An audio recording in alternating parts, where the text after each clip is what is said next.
I used to hate the winter. I used to always dread it. I was like, it's gonna be cold, there's gonna be less sunlight, I'm not gonna be able to go out with my friends, I'm not gonna wanna be in the mood to do anything. It's just gonna be like gross and boring and not fun. Hi everyone, welcome back to my channel. My name is Alicia Gokin. If you are new, and if you're new, don't forget to subscribe because it's a good time over here. Don't forget, I have a podcast, the Glow Up Secrets podcast, which will be linked in the description. Also, don't forget to follow me on Instagram if you want to see my day-to-day activities. I post sometimes too many stories, but I show you what I'm doing every day, what I'm eating, what I'm thinking, all the good stuff. And I love talking to you guys on there. Also, if you're looking for advice and you're sending me through DMs, I will not be able to get to it. There is way too many of you. If you want email coaching, I do have a link down in the description. You can check that out if that's something you're interested in. But please know, I'm just not ignoring you. I just cannot unpack your life story in my DMs. It's way too hard for me. Also, side note, thank you for 60,000 subscribers. We are growing on this channel and that was the goal. So we need to get into it. This is a very important topic, especially around this time. I have created a podcast episode on how not to fall into seasonal depression, but I know a lot of you guys don't listen to my podcast episode, but also I'm gonna be giving you guys something different in this video if you have listened to my episode on seasonal depression. So last night was my last night at my women's circle. I have been going for about 6 weeks now, meeting up with my somatic therapist. She is leading this women's circle and we do breath work and guided meditations and we let out what we're feeling internally. It's a very small, close-knit group and it's beautiful and it's one of the most healing things I've ever done. And if you truly struggle with relationships, then I suggest you find a women's circle or even a men's circle around your area because I think it's so transformative and so healing. Sometimes we can only do so much healing on our own, so I think these circles are amazing. But last night we had a session where we did a bunch of breath work and she was playing a lot of music and also guiding us a little bit as we were going through this breath work. And instantly I started getting very emotional because my mind went to a lot of things that have been happening in my life. And although I am very, very strong and I'm emotionally mature and I trust myself to be able to get through very hard times, I've done it before, there's no denying the fact that I have been hurt recently. And so at the beginning of this meditation, I was just like really sinking into my heart, really sinking into my inner child and just being like, you know what, I feel really hurt and alone right now. As much as I've been strong, as much as I've been healing, I still, like, my inner child feels very alone right now. So as I was feeling really alone and sad and just letting it out really, my mind instantly went to a very specific moment back in childhood.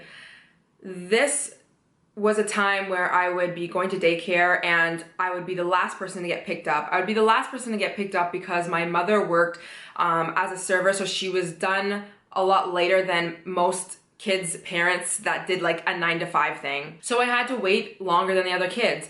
And my mind went there and I just remember feeling so left, waiting too long, really, really alone and just bored and sad and just wanting my mom to come back. I just felt very alone. And it's crazy because once I allowed myself to sink into my inner child, the part of me that was clearly has been hurting for the past month, I realized this feeling of loneliness was actually rooted back into childhood, which it always is. Because I was wondering, why is a situation in my life right now making me feel so alone? Like, why can't I be okay with being alone? And it's because things in your life that happen right now, they're triggering very, very deep wounds inside of you. And for me, it brought up a lot of feeling of being alone and scared of being alone and waiting and just all of the times that I was so alone in my childhood. And so my mind was at daycare, I was alone, I was bored, I was sad, I was waiting. And she posed a question while we were doing breath work and she said, ask your higher self what you need to hear right now. And so I asked my higher self, like, what can make me feel better right now? And the first thing my higher self said was, you are not alone. Now, it kind of resonated with me, but then it wasn't resonating to my inner child though. Like my conscious adult self was like, yep, it's rational, you're not alone. You know, when you were at daycare, your daycare was always supporting you, and they were always like, yes, we'll take her for as long as you need. You know, I had TV, I had toys, I had a lot of things to make me not alone, but I still felt very alone. And so I was contending with that. I was like, I still feel alone, I still feel alone. Like, tell me something else, tell me something else. And then my higher self said, you don't have to be afraid when you are alone. And that really made me think, because I was like, you know what? There's going to be times when I'm gonna be alone. I can't deny that when I was younger and I was at daycare and I was the last kid getting picked up, I was alone. And so it's not about trying to convince myself that there are people around me when there's not, but it's, can we have a new relationship with the idea of being alone? Does it have to feel so scary? And the answer is no. That's what leads me to talking about seasonal depression today on this video. And the truth is there's a pandemic happening, and the pandemic is loneliness. We all at times feel very, very alone. A lot of us don't know how to be alone. We are scared of being alone. We even feel alone when we're around other people. There's a lot of us that feel very disconnected. Now, I, in my personal opinion, believe that a lot of this, the essence of this deep feeling of loneliness is always rooted back to a time in a place, maybe multiple times in places back in your childhood. And this is what I was talking to my somatic therapist with. She actually said that, this essence of this deep level of loneliness. And she asked me in the circle, she said, do you want to ask us any question? Do you have a question to ask any of us? And I said, yeah, like, how do you guys deal with being alone, I guess? Because in my mind, I'm like, I am a very big introvert. I have been alone basically all of my life. I was the only child in my household. I have half siblings, but I was the only one that lived in my household. I love my alone time. I've created a beautiful life for myself that I really enjoy, but I still feel this deep level of loneliness. So I asked them all, like, what makes you feel less lonely? And in my mind, I was thinking, like, I know a lot of the answers. You know, you want to wake up every day and trying to connect to yourself, your higher self, your intuition, God, whatever you believe in, things of that nature, just getting in touch with yourself, slowing down, being there for yourself, not suppressing or running over certain emotions when they arise, being there with your inner child, doing parts work, shadow work, inner child work, all of these things.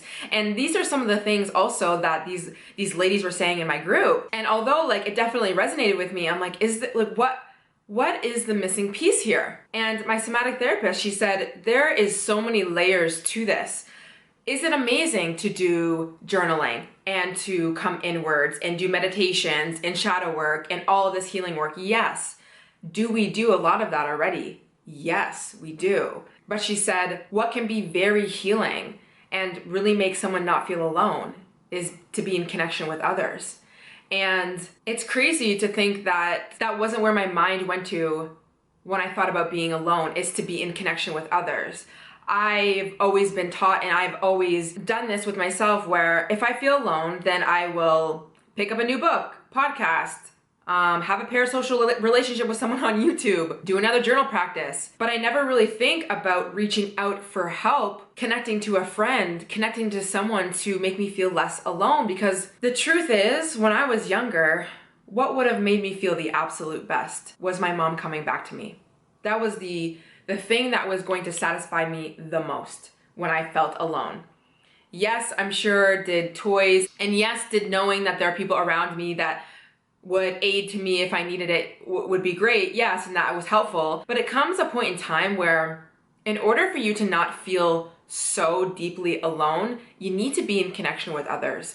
And this is something that has been so prevalent in my life for the past year or two, especially after the pandemic happened. I realized that even being the most introverted, most Scorpio-esque girl around, the one that can hold her own, independent, I don't need a lot of advice from people. Like I'm very strong in my own self. I realized that I still need connection with other people. I need to let people know when I'm hurting, let people into my life.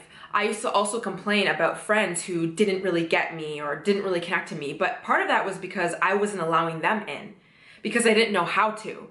I didn't learn how to do that. I didn't learn how to have good friends in high school. I was moving around constantly. I was insecure. I was closed off. I was raised by a father that taught me to not express any emotions and to just be stern in one way. So that's how I became with other people. And I always was the friend that gave the good advice, and you could come to me and I could listen and give you advice. But when it came to me opening my heart up to you, it was like a no. It was like an automatic no. It was, you don't deserve this. You shouldn't do this. And this person is not going to understand you. But I've been realizing as I grow up that, and this is what my somatic therapist said as well, is in order to have good friends, you also need to be one yourself.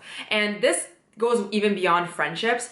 If you want connection, you need to be vulnerable enough to let people in as well. I feel like a lot of us, we really struggle with letting people in, but the truth is, if you were to just reach out for some help here and there, or just tell your friends something that you're going through, even if you feel like it's not big at all. Yes, do we run the risk of that friend maybe not completely understanding, but it's almost like we don't even give ourselves the opportunity to connect with people at all. So this is going to be the first and number one most important foundation when it comes to not allowing yourself to fall into seasonal depression, is to connect with others. Connecting with a friend, connecting with a parent, connecting with your boyfriend, your girlfriend, connecting with a therapist, connecting with anyone is going to be so important, especially as the winter months come along. Winter can be very depressing for many reasons. A lot of the time it has to do with the fact that we don't have a lot of sunlight, especially up in the north. The days are shorter, it's very cold. A lot of us don't get out and go socialize and have fun. And so I think that the most important thing, most healing thing that you can do for yourself is make that commitment of, I am going to connect with others this winter, which means talking to one of your closest friends and saying, every week at this time, we're gonna do a FaceTime and we're just gonna talk. Like, we need to make sure that we do that. Or if you're starting therapy, or maybe you're going back to therapy, I'm gonna be going back to talk therapy. I'm also gonna be seeing my somatic therapist. I'm also gonna be going back to the women's circle. I'm gonna be making sure that I'm doing things in my day-to-day life to help me stay connected, even when I don't want to, even when I think I don't need it. I don't need to go to therapy. I don't need the advice from my friend. I don't need to let people in. It is so, so crucial. Now, if you really wanna understand seasonal depression, I did talk about it on my podcast in terms of like certain statistics and what it really means, and also how we don't really need to put labels on ourselves as well. It's not necessarily necessary in my opinion, but if you want more of the explanation of that, definitely go check that episode. It'll be linked in the description. But the biggest thing, I think, before any other tips I'm gonna give you, is addressing your mental health, which is connecting to others. Because if your mental health is not in a good place, you're not going to be able to take care of yourself physically. And taking care of yourself physically, especially through winter, is really going to also affect the way that you think, the way that you perceive the world, the way that you're acting in life, your energy levels, all of these things. But if you, in my personal opinion, do not address your mental health, you're either going to be able to do something for only a short amount of time and you're going to fall off and you're going to get into this rut and you're going to be like, why am I so depressed, blah, blah, blah, blah. So addressing your mental health, connecting with others, going to therapy. You can go to BetterHelp. It's like an online therapy session, so you don't have to go into person. Find a local, save up, do something. If you can't do therapy and you don't have the money to, seriously connect with somebody, please. The next thing that I think is really important is to reframe the way that you think about change. I used to hate the winter. I used to always dread it. I was like, it's gonna be cold, there's gonna be less sunlight, I'm not gonna be able to go with my friends, I'm not gonna wanna be in the mood to do anything, it's just gonna be like gross and boring and not fun. But you know what, as I've gotten older, especially as I've stepped more into womanhood as well, and realizing I have a cycle and I go through all different phases every single month, and just realizing that nothing in life is linear, I realized that it's okay that things change. Everything changes. Why are we so resistant to change? Why can't we embrace the fact that Mother Nature needs to change? Even if you live somewhere where it's not really gonna get that cold. I know that not everyone lives in Canada or, North America, but the seasons still technically change. Why would we want to wear the same thing every single day for the rest of the year? Why would we want to eat the same type of food the whole entire year? Why would we want to do the same activity the whole entire year? We think sometimes that we would want to do that, but realistically, it gets really old. Now, I think why a lot of us really struggle with change is because a lot of us have not actually grown up with having a good relationship with change. Maybe you came from a household where there was a lot of inconsistencies, or there was too much change too quickly. That was like me for my own life. We moved way too much. Things were taken away from me when I wasn't ready. There was a lot of dramatic things that were happening, and it was too much too quick.